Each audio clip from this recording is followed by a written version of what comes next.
আসসালামু আলাইকুম রহমতুল্লাহি ওয়া বারাকাতুহু। প্রিয় দিনী ভাই বোনেরা, আপনারা কেমন আছেন? আশা করি খুব ভালো আছেন। সো এই ভিডিওটি শেয়ার করার কারণ হচ্ছে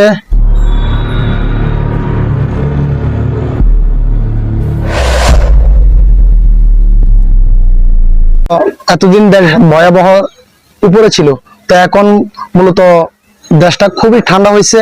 আর আমরা তো সবাই চাইছি সরকার পরিবর্তন হোক। এখন দেখা যাচ্ছে গণভবনে এরকম অনেক জিনিসপত্র বের করে লুটপাট করে নিয়ে যাচ্ছে। আর দেখা যাচ্ছে অসংখ্য জায়গায় নাকি এরকম মন্দির ভাঙ্গা হয়।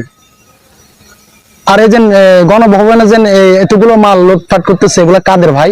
এরকম শ্রমিকদের এরকম ঘাম জড়ানো টাকাগুলো, তো ওই টাকার কিনা ওই জিনিসপত্র গুলো। তো এগুলো যদি এরকম যদি লুটপাট করে নিয়ে যায়, কেমন হয় জিনিসটা? এগুলো তো আপনার টাকা, আমার টাকা। তো এগুলো যে এরকম করে লুটপাট করে নিয়ে যাচ্ছে, তো এগুলো আবার যদি করতে চাইলে আরো তো অনেক টাকা লাগবে। চাইতেছে মানুষের শান্তি, এই জায়গায় যদি আরো অশান্তি হয় তাহলে কেমন হবে? মালপত্র নেওয়া থেকে বিরত থাকুন।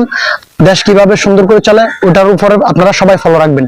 দেখা যাচ্ছে এগুলার কারণে তো সরকার পরিবর্তন করতেছে। তো না হলে সরকার পরিবর্তন করার দরকারটা কি?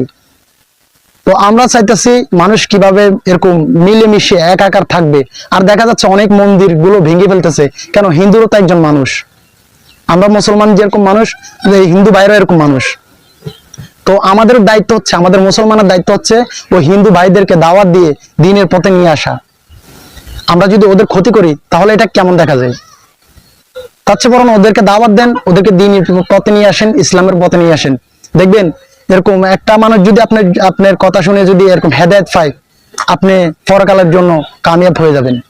যেহেতু আপনারা দেশকে এরকম শান্তির দিকে নিয়ে যাওয়ার জন্য চেষ্টা করছেন, গণভবন থেকে অনেক জিনিসপত্র চুরি করে নিয়ে যাচ্ছে। এগুলো কার টাকা? এগুলো পুরো জনগণের টাকা। এগুলো আপনার ঘাম ঝরানোর টাকা, আমার ঘাম ঝরানোর টাকা। এগুলো যদি এরকম লুটপাট করে নিয়ে যায়, পরবর্তী আবার যদি এগুলো সাজাইতে অনেক টাকার ব্যাপার সেবার আছে।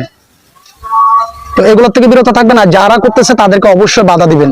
আর এই যে অনেক জায়গায় এরকম ভাঙচুর করতেছে, এগুলোর থেকে আপনারা এরকম কি বিরত থাকেন। কারণ এগুলো করতে আরো অনেক টাকার প্রয়োজন ভাই। মানুষ তো শান্তি চাইতেছে, দ্রব্যমূল্যের দাম কম চাইতেছে। তো এই জায়গায় এরকম যদি আর ক্ষতিগ্রস্ত, এরকম যদি আরো এরকম অত্যাচার করে, তাহলে আর এগুলো করার দরকারটা কি? এগুলোর কারণে তো আমাদের অশান্তি।